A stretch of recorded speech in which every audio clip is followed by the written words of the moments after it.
And we're going to give a few minutes for people to join the webinar. We'll get started in a couple of minutes.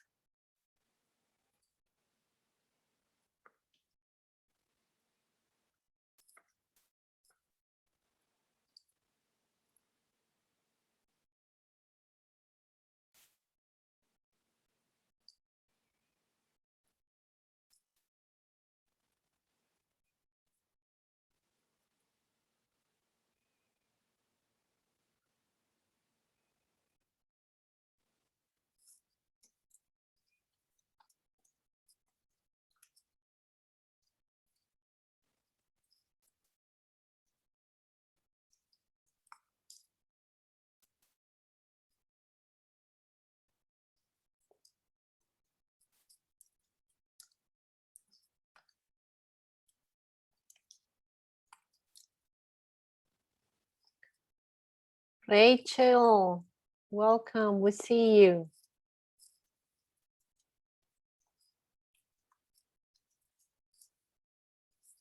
We'll give a chance for people to continue to join, and we'll get started in a couple of minutes.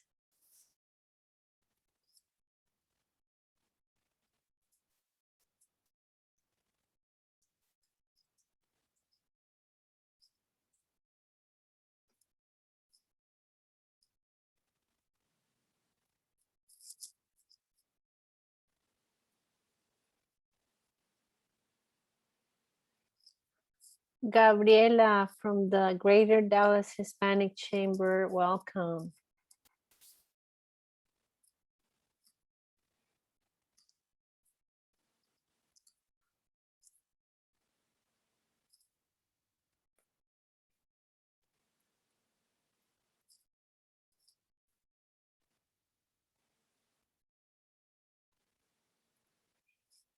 Yareli Esteban, welcome. H100 Marketing Communications Co-Chair and owner of Stratagar, welcome. We have our entrepreneurs and chambers and H100 members in the house.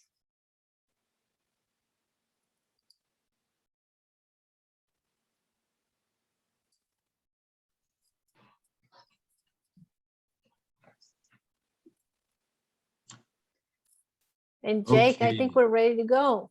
Okay, perfect. Thank you, Silvana. Welcome to the H100 Access to Capital webinar. We are very excited to have you all here with us. Thank you to our panelists for being here. Just a few housekeeping items. Please feel free to use the chat feature to interact with other attendees. Our panelists have also put their contact info in the chat. There will be 15 minutes of Q&A. Please use the Q&A button to submit your questions. My colleague Faith and I will be monitoring the Q&A, moderating that portion of the session. And lastly, in a few minutes, we'll have a poll to get a better sense of our audience and where they are in their business journeys. So please participate. Thank you very much. And now I will turn the time over to the Hispanic 100 President, Silvana Rosero.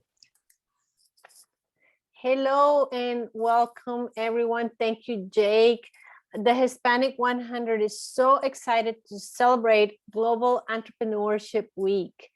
And what a better way to do it than offering this Power Hour lunch with information about access to capital. For those who are new to Hispanic 100, we are a network of Latina leaders in North Texas with the mission of being a catalyst for increased participation of Hispanic women in employment, procurement, and social issues.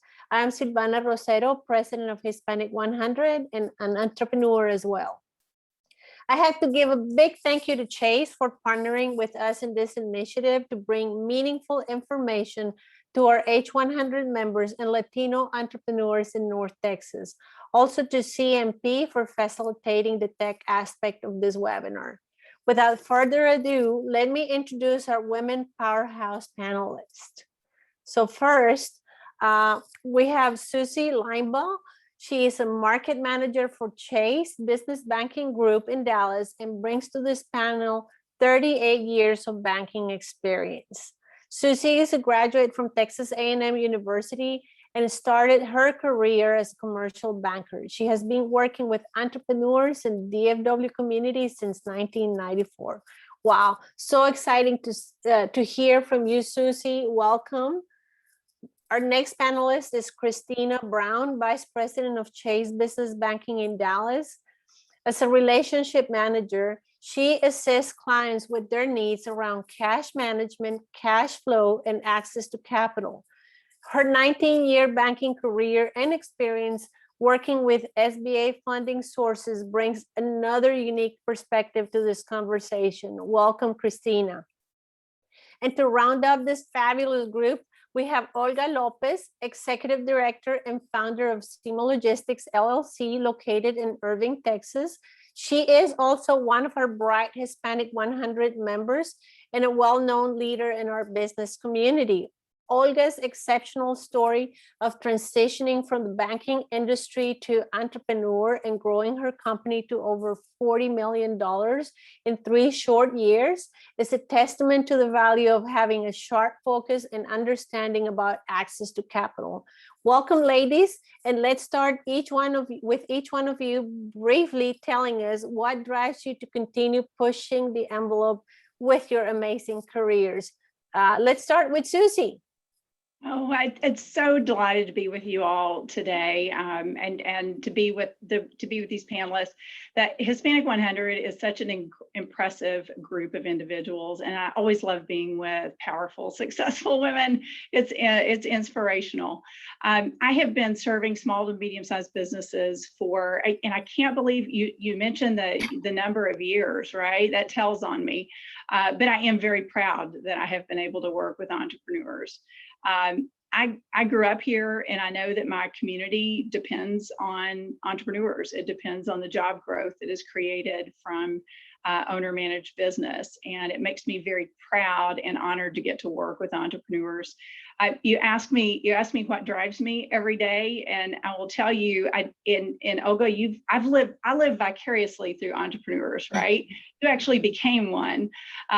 So your creativity, your ingenuity, and your courage to actually step out and create something special that drives job growth for others and adds to our economy is just inspirational. And that's what prompts me after all these years, and what excites me every day about what I do, to just even any small part that I can take in supporting entrepreneurs. It's an honor to do so.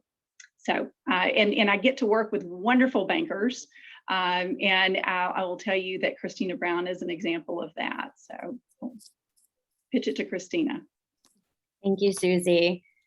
Absolutely. I have been helping business clients for the past 19 years, and it's so rewarding when you're able to help clients and see them grow and achieve the milestones they set out for, and helping them with that journey. So just like Olga, you've had that as well, and you're a witness of what it could be for a business owner to accomplish how much you've accomplished. So it's exciting and rewarding for me to be able to assist with every aspect of a business and helping them accomplish their financial goals.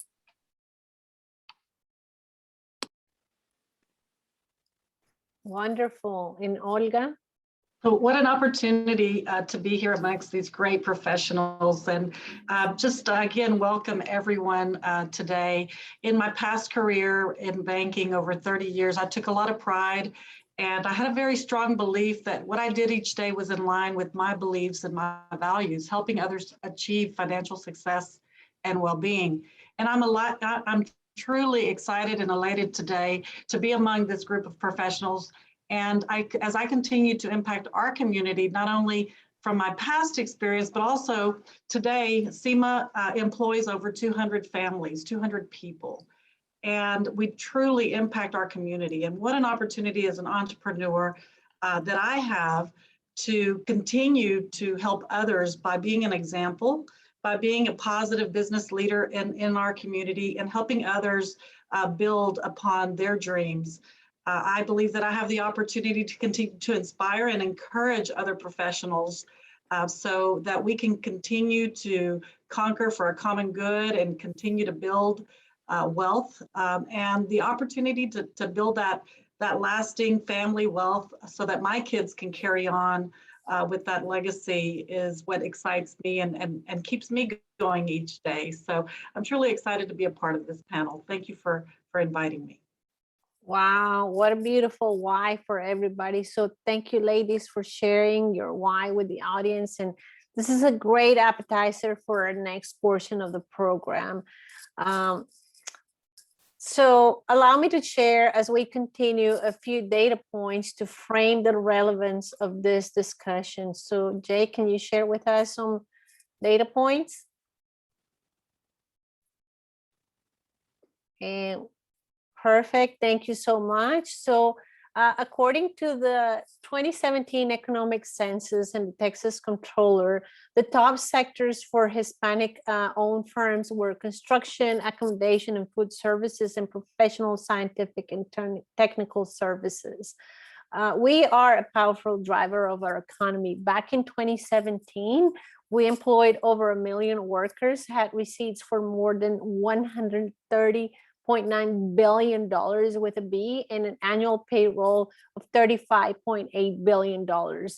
And back then, Texas was second only to California in number of women-owned firms. I think we must be first now, right?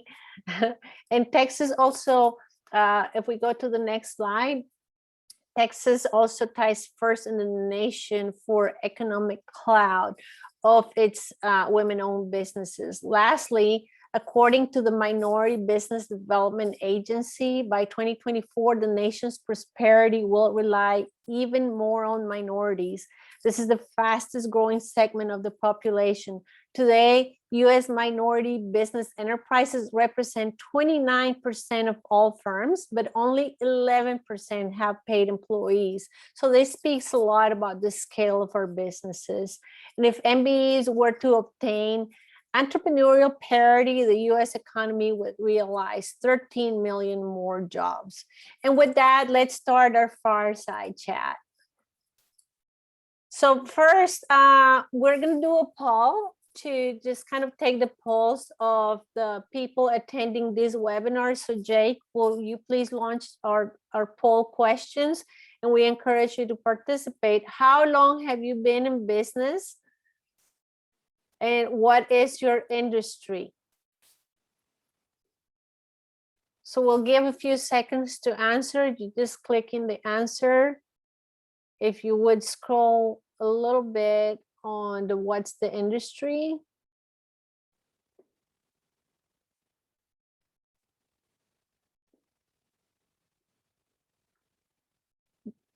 Jake, are we having some answers coming in? Yes, we are. Mm-hmm. Awesome. We'll give it a few more seconds. Yep.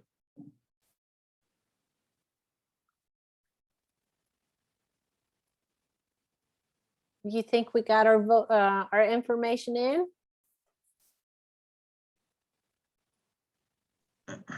There's still a few that haven't done it, but I can give them as long as you'd like.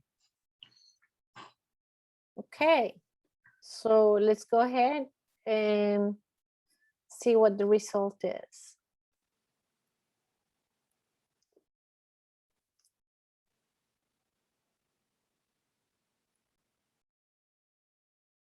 And very interesting. We have very well-established businesses, 67%, 10 plus years.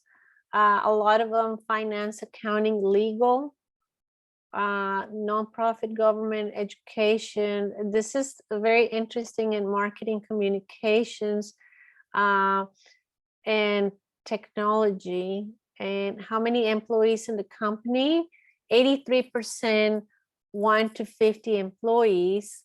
Only one person is in the 5,000 to 10,000 employees. So wow, ladies, we have a broad range with very well-established companies that are more in the small business side for the most part. Thank you so much, everybody, for participating. So our first question for our panel is to talk about the different traditional sources of capital and what are business asking for today. I'll start there, Silvana. Thank you for the question. So I know traditionally people think of banks when they're thinking about how they capitalize their business and looking at some of the seasoned businesses that are in there. It could be adding capital to the business, right? It didn't look like we had many people who were in the beginning stages of their business. But with I guess the first thing to do is to make sure that you have a relationship with a banker, whether or not banks are the right source of capital, because they are good networkers and they can find the right type of capital for individuals who need it, for businesses who need it. Listen, entrepreneurs are my business heroes. You've got areas of expertise more than you should have to have, right?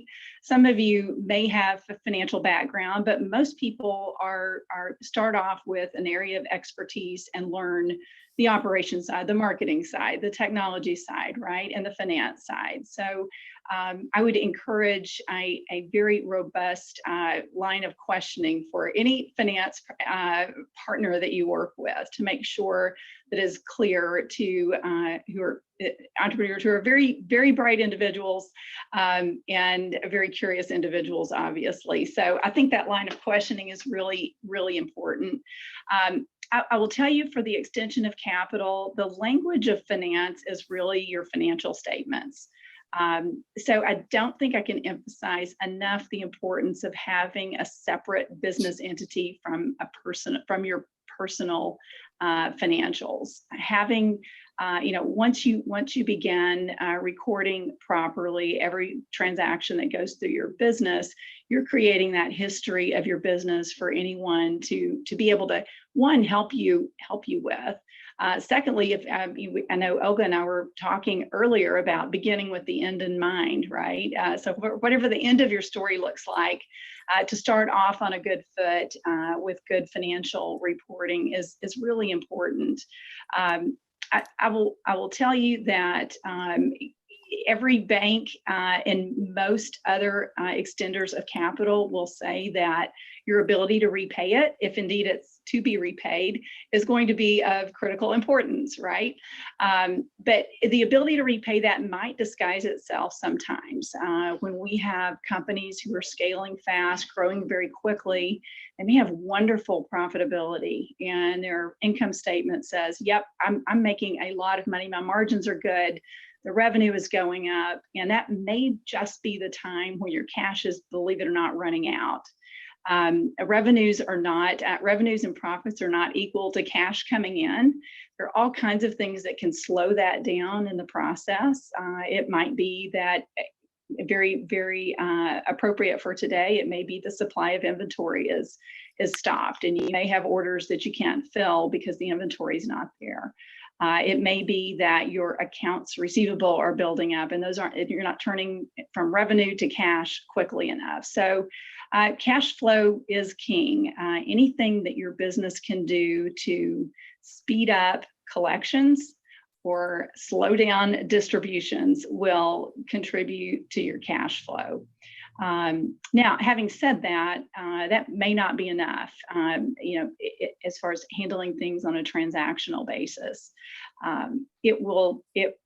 Cash flow sufficiency to repay debt can also be impacted by the type of debt facility or any kind of extension of capital that you may have and what the terms are for repayment. I think a lot of times clients may not look at the ability to impact that as well by having automated collection processes with Treasury. So pulling your receipts in by ACH, making sure that you've got credit card, that your clients can pay by credit card when possible. And then paying on the last day that you have to pay. There's no reason to pay early. I'd say hang on to that cash until you absolutely need to extend it. And just a real quick note on financial statements too. Whether you are fully engaged with a bank and very practiced in the process of access to credit, or if you're in the front end of it, just remember that your income statement and your balance sheet are two important components that a banker will be looking at. An income statement is basically a one-year record, how your year went. At the end of that year, everything that is a profit or a loss goes into a balance sheet. So this sounds like kind of a nerdy comment, but I'm going to go ahead and say it anyway. A balance sheet is the financial history of your company. So when you are able to retain earnings and kind of show evidence that you believe in your company enough to retain earnings in there versus distribute earnings out entirely, it's really there is as much of a subjective indication there as an objective indication that, you know what, this is where I think my best investment is. I'm going to personally invest in my company, and that builds your balance sheet. And we always want to keep the debt and that kind of equity in the balance sheet in line. I mentioned briefly that the type of credit facilities that you might choose can also extend cash flow. And for that, I'm going to pitch it over to Kristina. She's going to offer kind of some different credit facilities that may be more appropriate or less appropriate based on the need. Awesome. Thank you, Susie. Yes, a lot of clients, there's 3 common asks for credit whenever a client approaches a bank. This is where I feel like leveraging your banking relationship is so important, because your banker will know your business, how it operates, and make the best recommendations for you.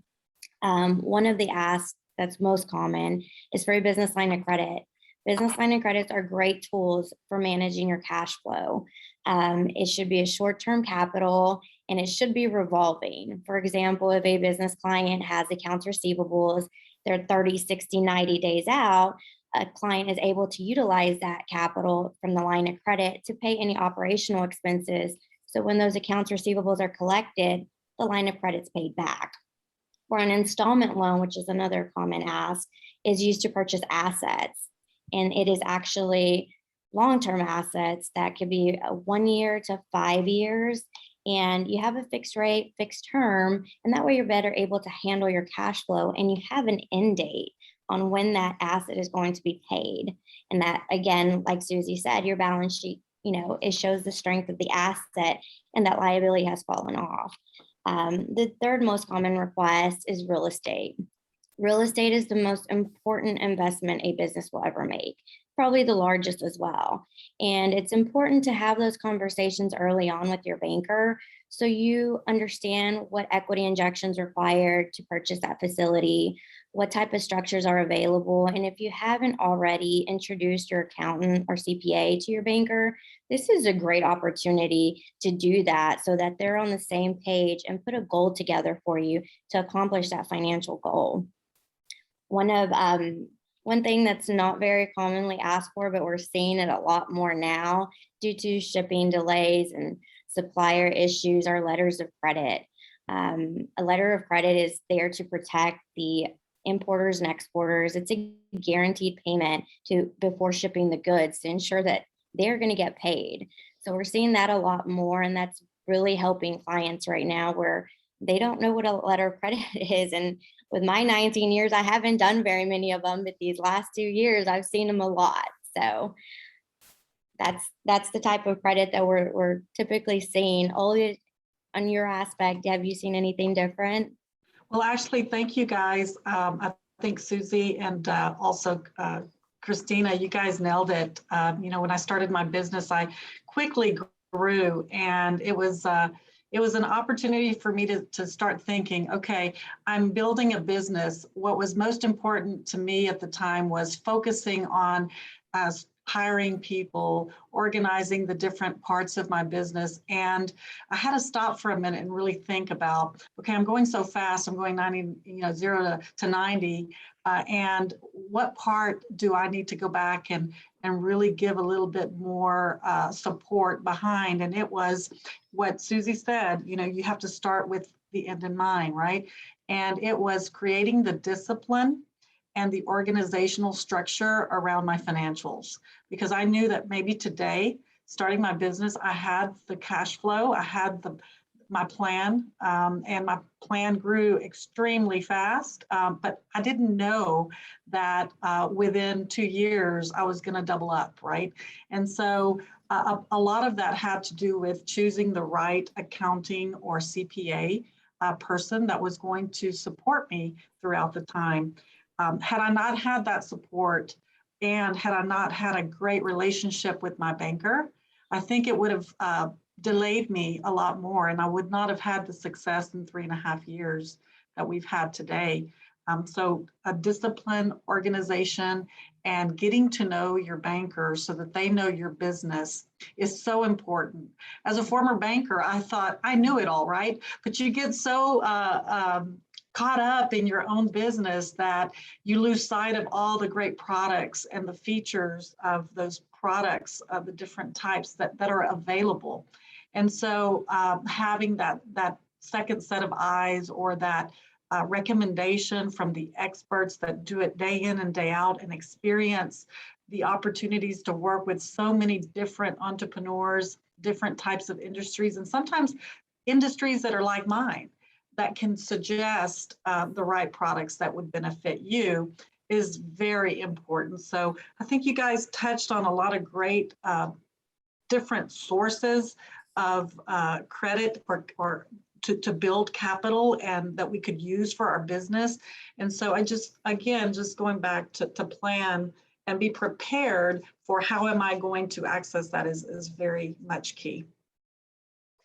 And that's a wonderful answer by all three. Actually, Olga, Susie touched on cash is king, and Kristina was talking about introducing the CPA. So tell us a little bit more. You grew so quickly, and you say you weren't expecting this quick growth, right?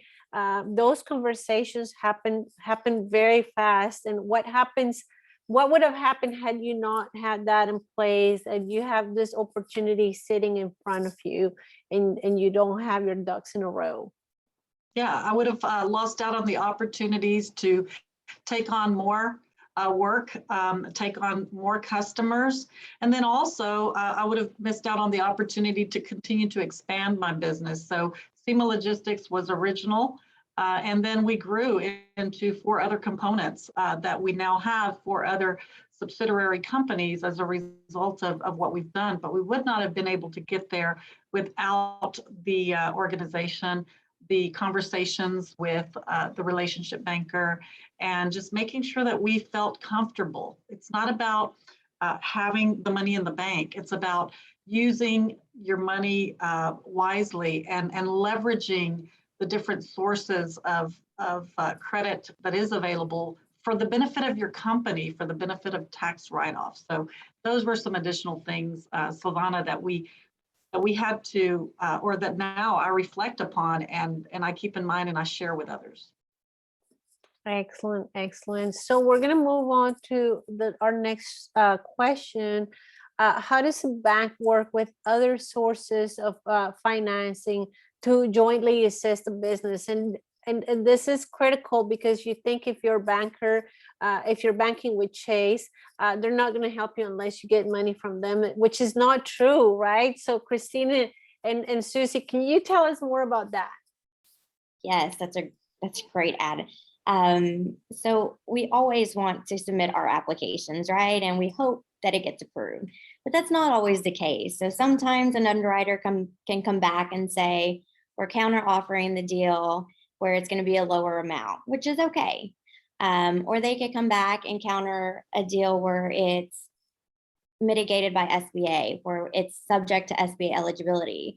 And so many business owners cover their ears or don't want to hear about SBA because they've had bad experiences in the past, but SBA is a really good product. SBA helps business or banks feel more comfortable with the risk of the loan.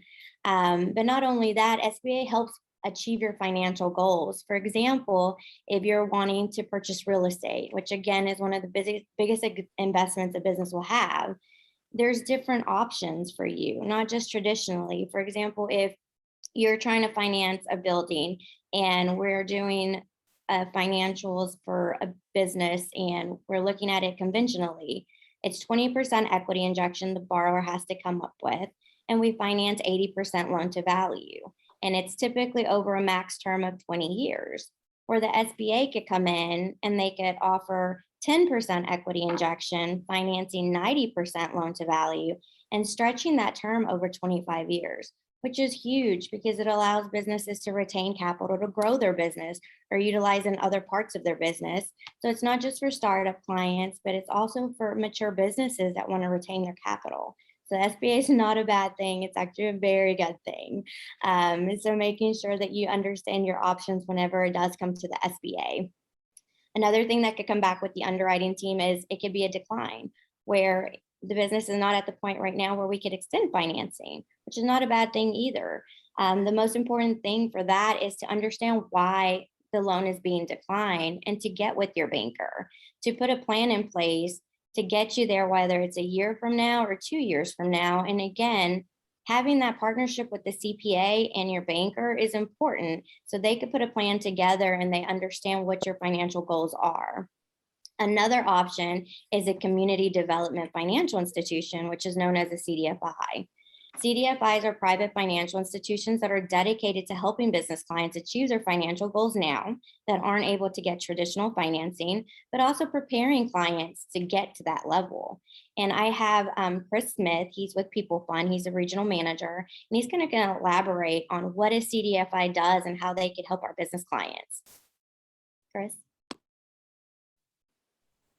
Good afternoon, all. Can you guys hear me okay? Or Perfect. had some internet issues this morning. Just wanted to make sure. So I'm really excited to be here. I appreciate you all inviting me. I'm passionate about what I do. And I think what we do as a CDFI, which as Kristina mentioned, is a community development financial institution, works really well with what we're talking about here today. Our target market typically is going to be women-owned businesses, minority-owned businesses, veteran-owned businesses, and there's some other folks in there that we can help as well. But that's who we really strive to help. And as a community development financial institution, we use a combination of some government grants, some private investor dollars, and then relationships with quality banks like Chase, where we can help get these monies out into the community and get folks started with their dream.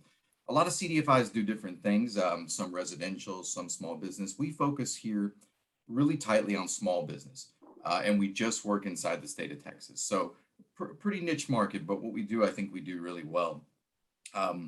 Every day we're helping folks that maybe just have had this dream and didn't know where to go next. And what we do is we actually lend money, but we also do technical assistance, if you will. That's things like helping you prepare a business plan, helping you with your financial projections. And to speak to what all of you ladies said, I think there were some great points. Susie spoke about the financial statements. It is so important to be the best little CFO that you can be. You may not be working for a Fortune 500, but people are passionate and they do what they do well, 16 hours a day. But even if you use a CPA and outsource that, you need to understand something about it, but you cannot underestimate the power of the finances. You've really got to have a grasp on those.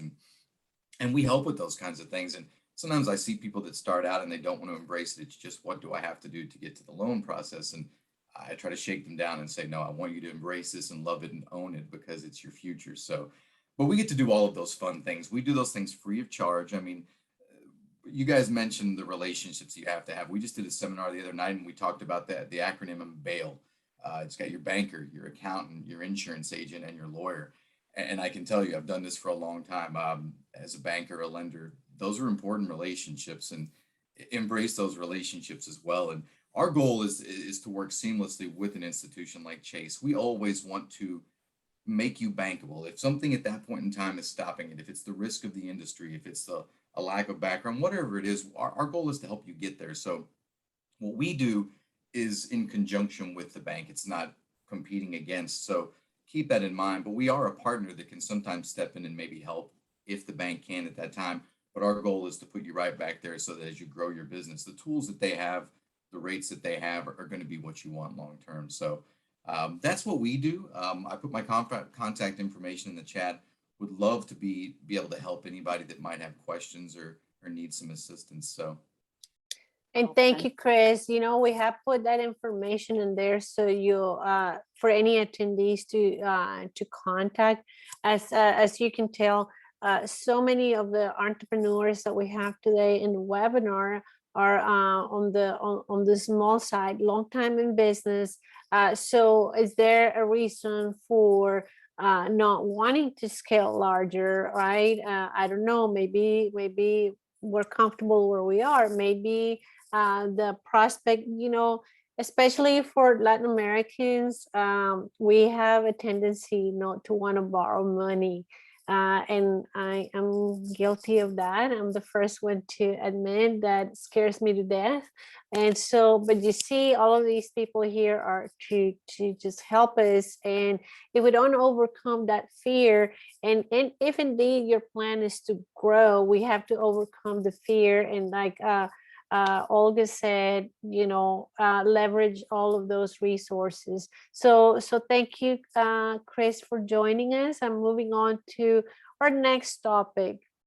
And we'll start with Olga here, unless, Susie, do you have anything more to add on this topic before we move on?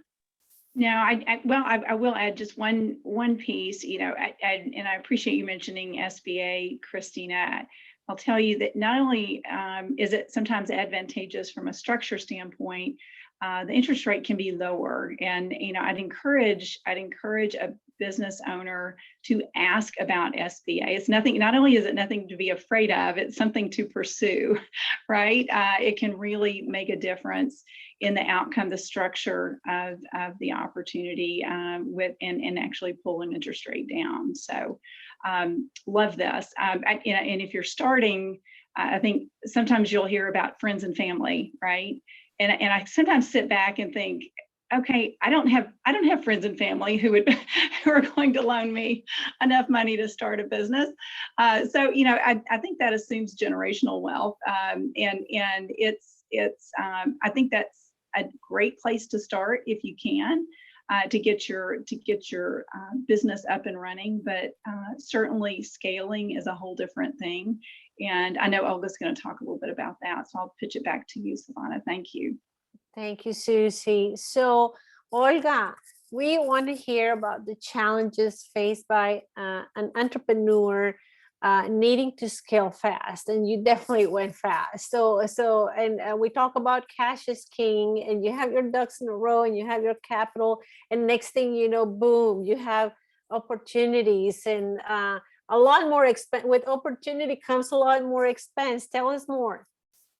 Yes, thanks for the question. And, you know, it's interesting because it did go from, you know, starting up to moving rather quickly. And a lot of that had to do with understanding where I stood, where the company stood from a financial perspective.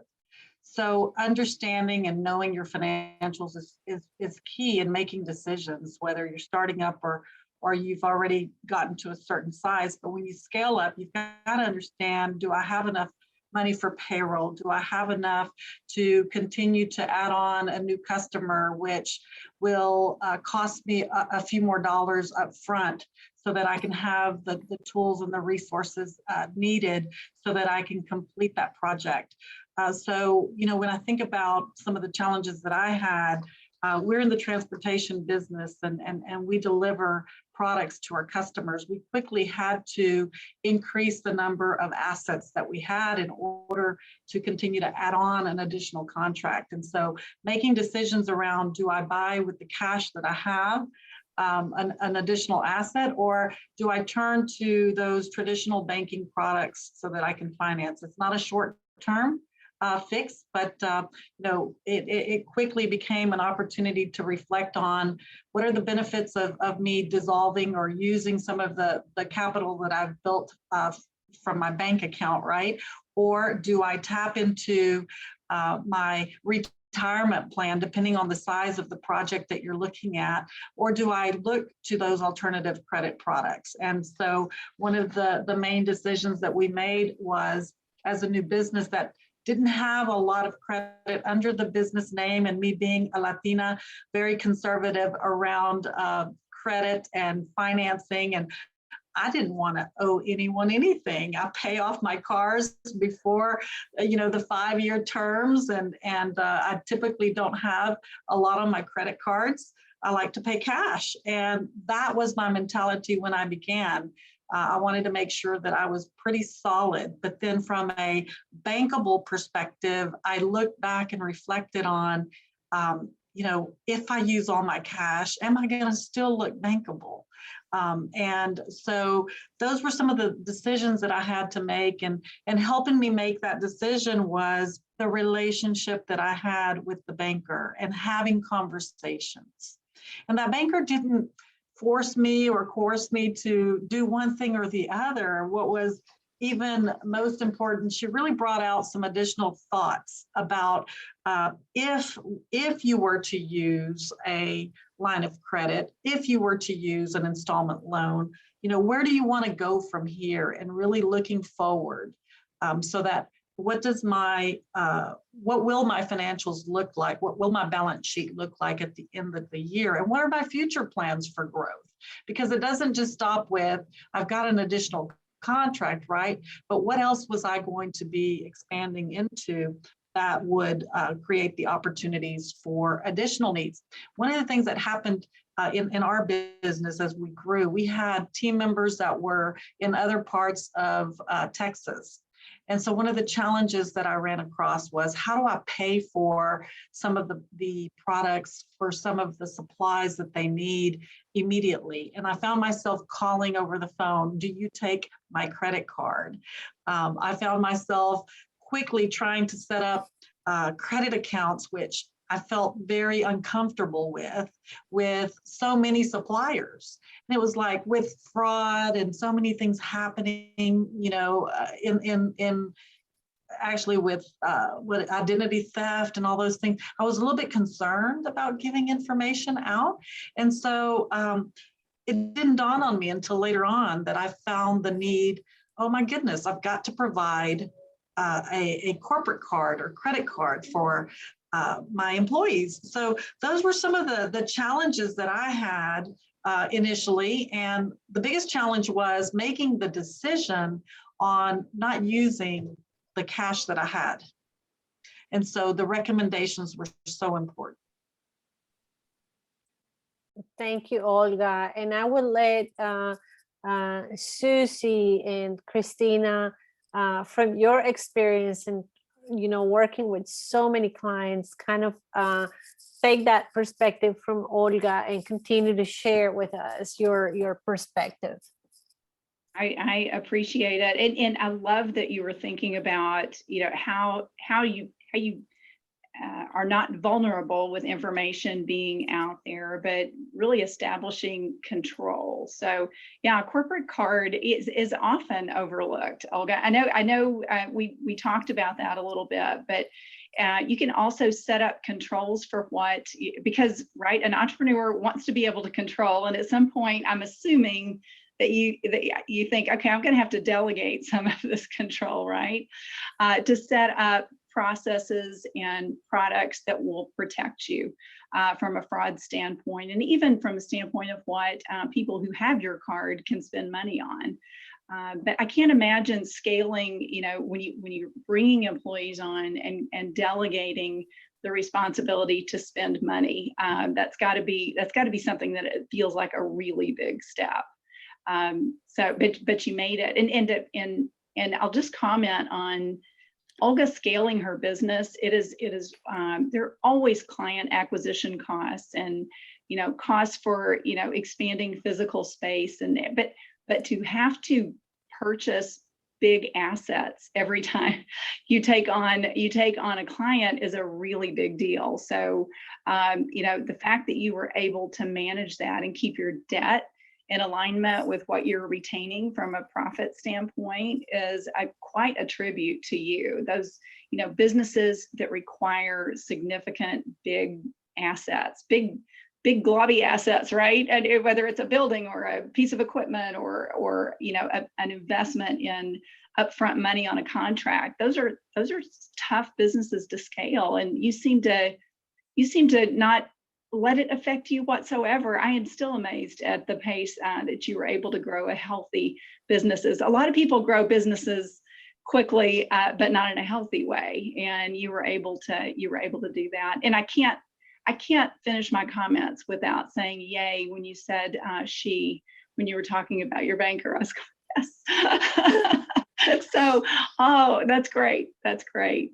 Kristina, anything to add? I see clients scaling fast quite a bit, and you handle it with such grace, Olga, and just being able to talk to business owners that are probably in that position right now is so important, because a lot of them don't know which route to go. And some of them might not have that banking relationship to where they could bounce ideas and see beyond the scope of now, right? A lot of business owners want this now, and they don't see the long-term effect, like you said, utilizing your cash. Am I going to be bankable? What is my balance sheet going to look like? What is it going to do to my cash flow if I take on a bigger job? So these are all really big decisions for a business owner to make, and making sure you have a sounding board, your banker, your CPA, just making sure you keep them all in the loop to make sure that we're helping impact those decisions and helping you see towards the future as well. So kudos to you. You've done a great job. I love the term sounding board, Kristina, because Olga she was a banker. Her world was finance, and Olga, I'll let you opine on this, but I would imagine being an entrepreneur and being in charge of, the lives of your employees and so many people depending can be pretty lonely, right? And to have a sounding board and advisors around you has got to be somewhat reassuring, right? Lonely is not the word. It's sleepless nights, because you care so much about, the 200 families that you feed, right? Or that the company shares with. And, from time to time, you think that you've got it all under control. And there's times where even at work, even though it sounds like I'm doing it with grace, right? There were some crazy days where I was just like pulling my hair out, and I wasn't thinking about banking. I wasn't thinking about not necessarily my balance sheet at the moment. It was, okay, I've got to go buy, 5 more pieces of equipment at $100,000 each, and it was, how do I do this? I know I've got the cash here, but if I use the cash and I'm planning to do a little more, how will this impact me overall? And what if, right? So we all had that unexpected event that, thank God, we're blessed, and we're definitely getting beyond the COVID-19, right? And although we're not completely out free, there's still some fear, right? Some fear of what if we were to stall again, and what am I going to do? So injecting into your business a lot of cash that you have just because you have it sometimes is not the best decision. So there were some opportunities there where it was, let me just talk to my advisor, to that trusted person. And I'm not selling you a banker because I was a banker. I'm telling you because it benefited me today. And when I started the company, of course, having a little bit of knowledge has a lot to do with it, but you lose sight of that because you become the expert in your industry, in your business, and you care so much about the people that even though you have that comprehension, there's just you've got some blind spots from time to time. Wonderful. It's just, we're just getting the comments over here. Rachel Ibarra, it's just applauding Olga. She says you have a steel stomach, and I would add to that you have a big heart, because people think when you have a multi-million-dollar company that you're living the jet set life, and it's so glamorous.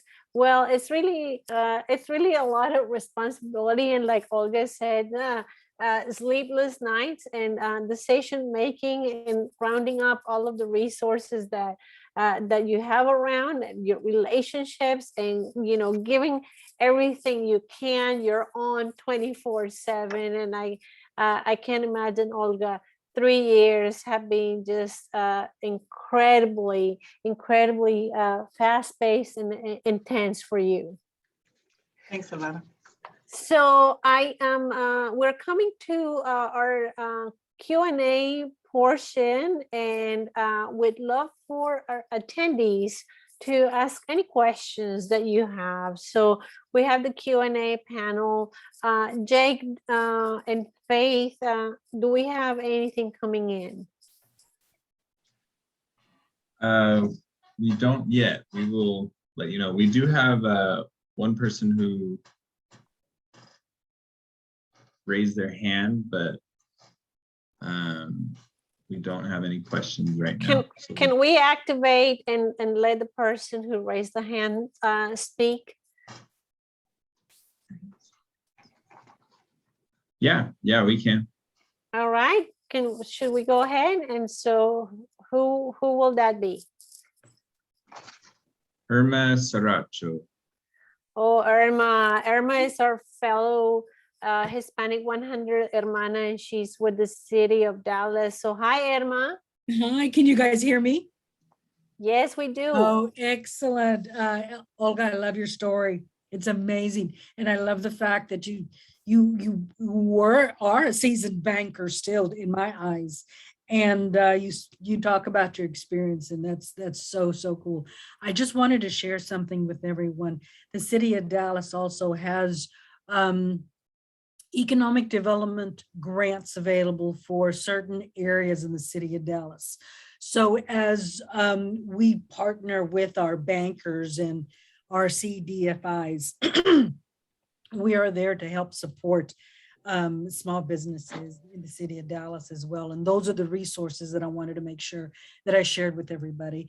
And Susie, hi. I don't know if you remember me. I was at the Dallas Community Banking Group, 94, I think, with Lee McKinney and Gilbert. And Absolutely do. Yes, Oh, good to talk with you.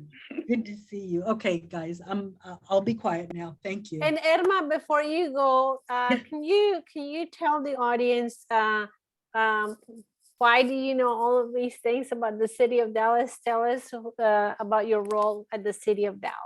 Oh, well, thank you. I've been with the city for approximately 16 years. I came from the banking industry, and that's how I know kind of Olga and Susie from back then. And I work currently, I'm in the Office of Economic Development, transitioning to our new entity, which is the Small Business Center.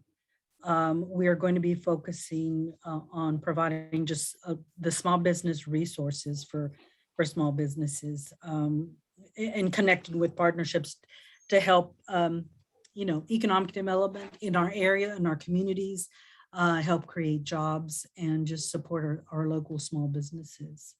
I hope I answered it or kind of gave you an overview. I'm just excited to listen to the panel. It was great. Wonderful, Irma.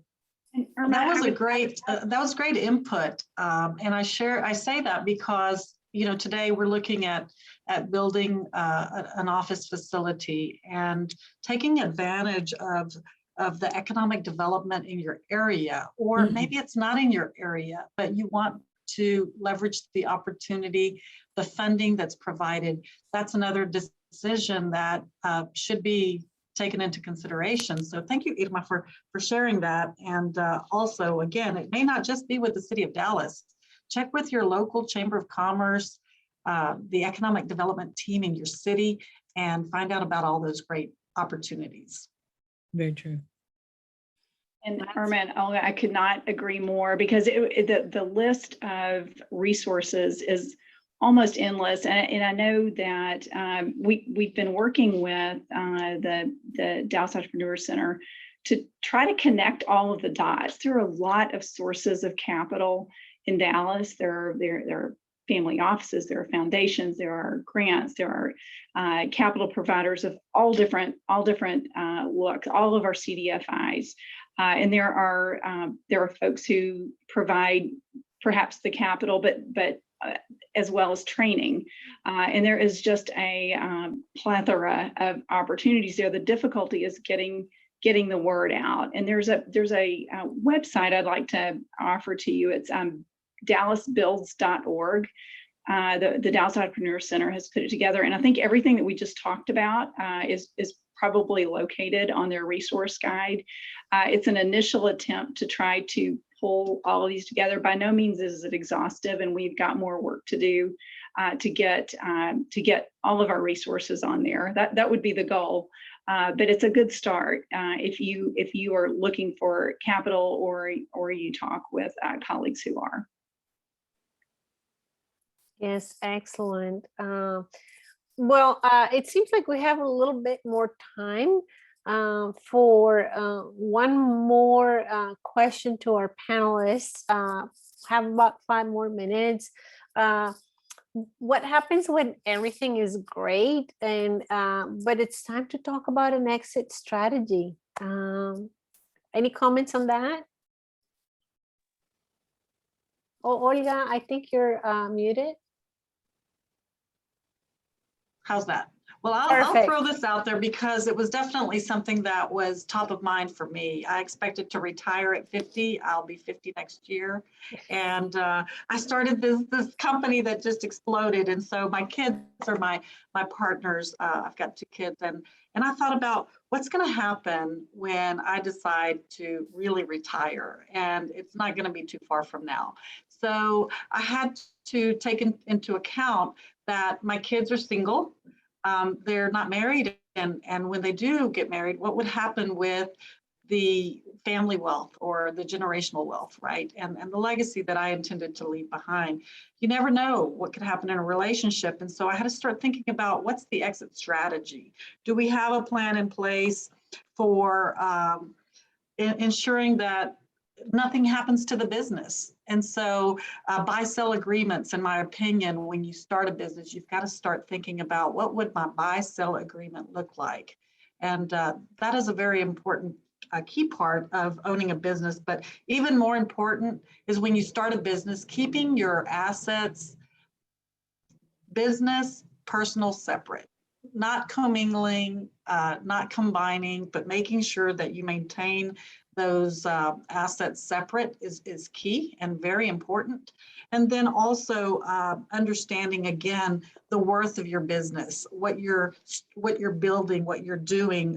And there are some people that can come out and help you with that. But I'm going to turn it over to my friends and panelists there that can also share some more information about your thoughts around what's the exit strategy from your perspective.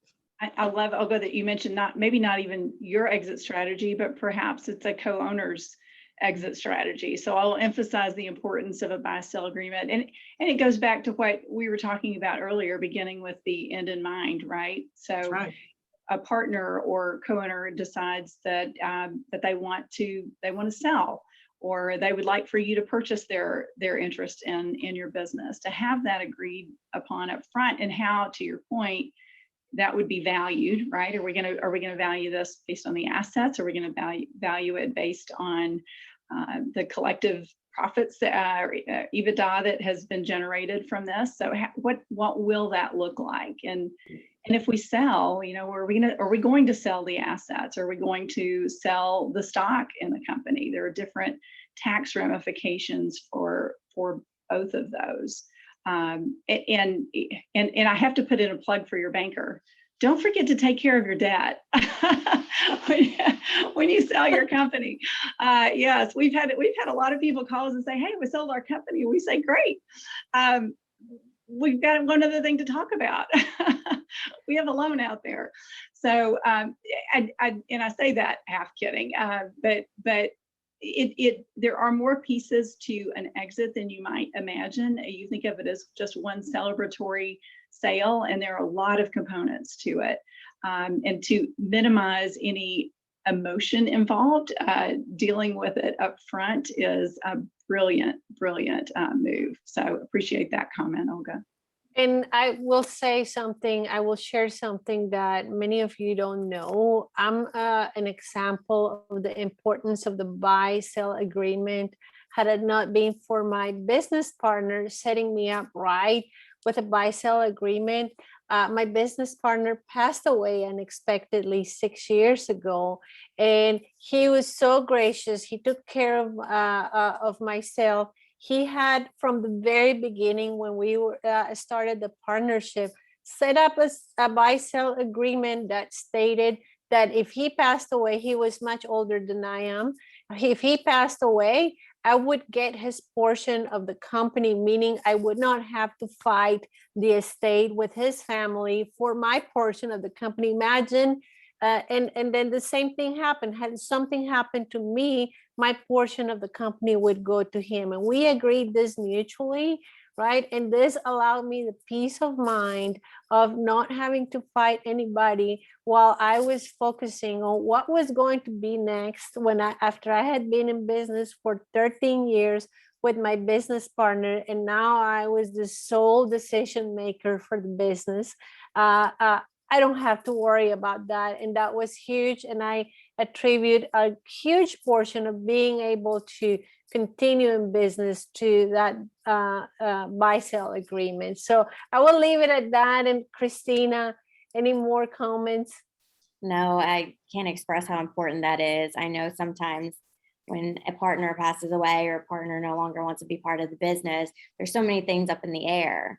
And if the other partner, the family decides to sell the business, that's a huge impact to that business and the legacy of that business owner.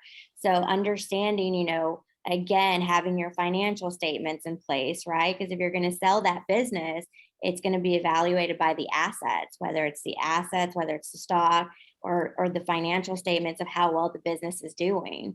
So it's just very important to have those conversations up front and put a plan in place to prepare for any unknown factors that might be thrown your way. So I agree with everybody. It's a great opportunity for businesses to understand where they're at and where they're wanting to go in the future. We don't think about death, and we don't think about divorce. And so those are things that could impact the outcome of what you had in mind for your business. And what happens when your partners marry and or divorce, right? So there's an additional component that plays a role in the overall business, so to speak. But then also, I think about my retirement and what's going to happen when I retire. How will I receive the benefits of everything that I've put into the business? Well, we have come to the end of our chat, ladies and Chris. We loved, and everybody was really soaking in the information and the discussion today. It's a good thing that we recorded, because I think a lot of people are gonna want to watch this. Thank you so much for your time preparation, Jake and Faith over at CMP. Thank you for joining us today. And for everybody who joined us, thank you. We hope we made your time worth today, that you leave this discussion energized, and that we will see you soon. Thank you, everybody.